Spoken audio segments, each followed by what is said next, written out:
Bismillahirrahmanirrahim. Perkenalkan, nama saya Nasyara Madani. Saya dari siswa SPN 3 Bintan. Siapa yang suka daun salam? Dipetik di kebun menjelang petang. Siapa yang ikhlas menjawab salam? Mudah-mudahan lunas semua hutang. Assalamualaikum warahmatullahi wabarakatuh.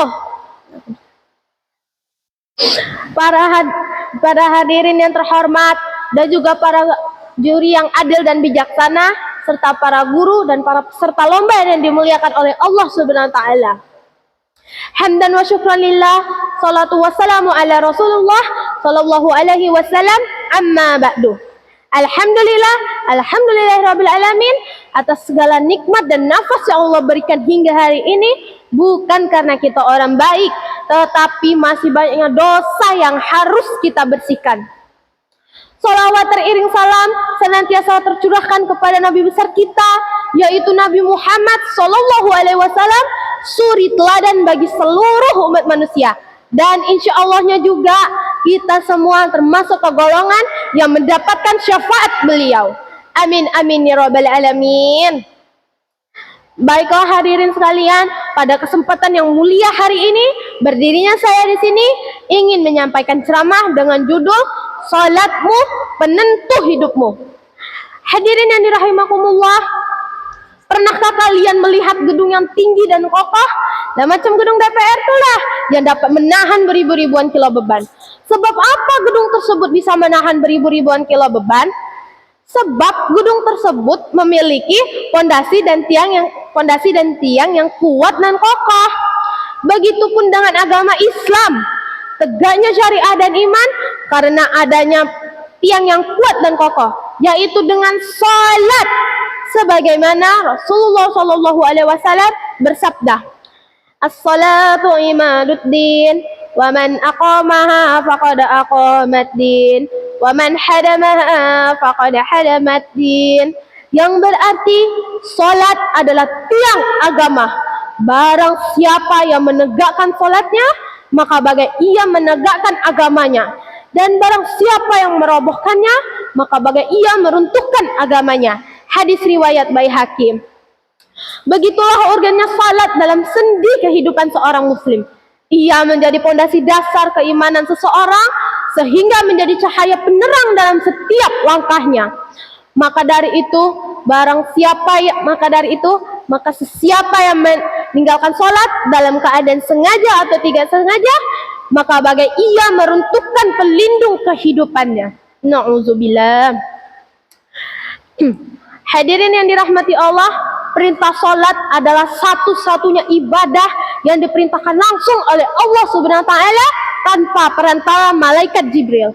Hal ini terjadi saat peristiwa Isra Mi'raj, ketika Nabi Muhammad SAW diperjalankan dari Masjidil Haram ke Masjidil Aqsa, lalu melesat naik ke Sidratul Muntaha untuk menerima perintah salat langsung di depan arsy-Nya Allah Subhanahu wa taala, yang pada awalnya Allah perintahkan 50 waktu salat sehari semalam.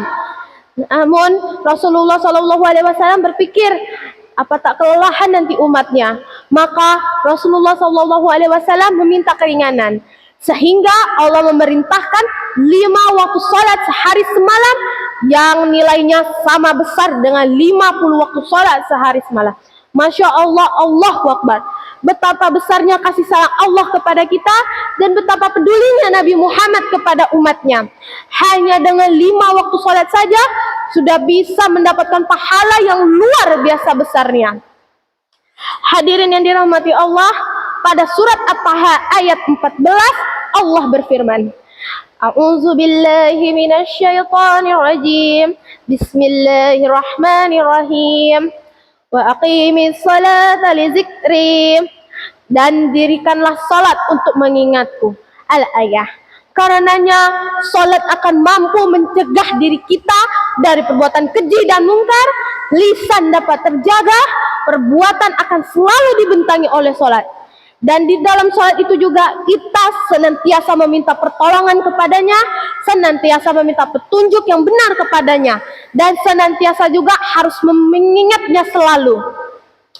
Para hadirin sekalian, maka dari itulah salat harus tetap dilaksanakan dalam kondisi apapun, dalam keadaan apapun, dimanapun dan kapanpun, sholat harus tetap dilaksanakan.